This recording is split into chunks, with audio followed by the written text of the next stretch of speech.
I want to talk to you about diving into how money and big decisions in other countries could affect the US economy. Let's break down how this could work with what's happening with the US dollar, China, and interest rates.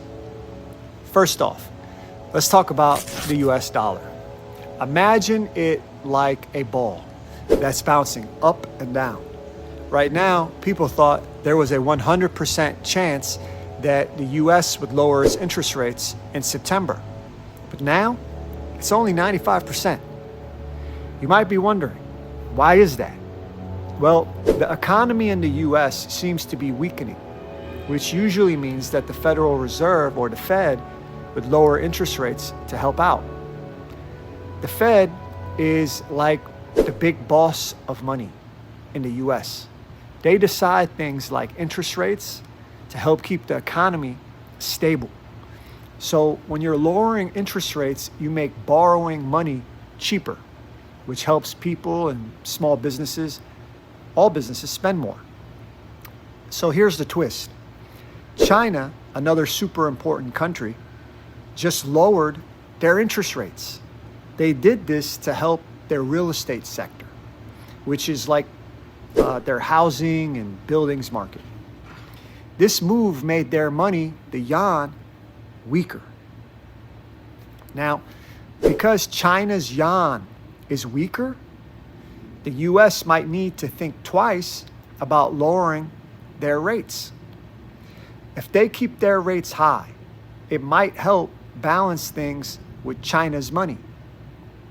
So China's decision to lower their rates is because they are trying to save their real estate sector, which was in trouble.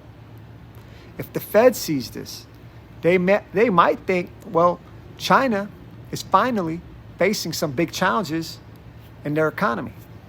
Think about it.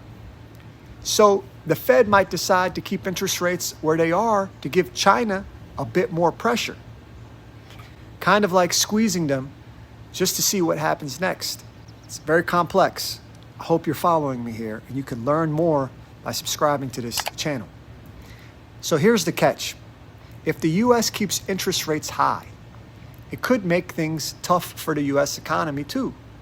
High rates keep slowing down the spending and borrowing, which could lead to economic patterns here as well. So it's a tricky situation where the Fed has to balance what's next for the US while also considering what's happening in other big economies like China. The US dollar is bouncing up and down with the chance of a rate cut in September now less certain. The US economy is weakening, which usually means a rate cut might help. And to sum it up, China could just cut their rates, weakening their yuan. The Fed might keep rates high to balance things with China, and the high rates could also make things tough for the US economy. And that's just a little peek of how big money decisions are made and how they affect everyone. Thank you for looking and learning about global economics. Subscribe to our channel and join our Discord community where we go over cryptocurrency and global economics, also China. Don't miss it.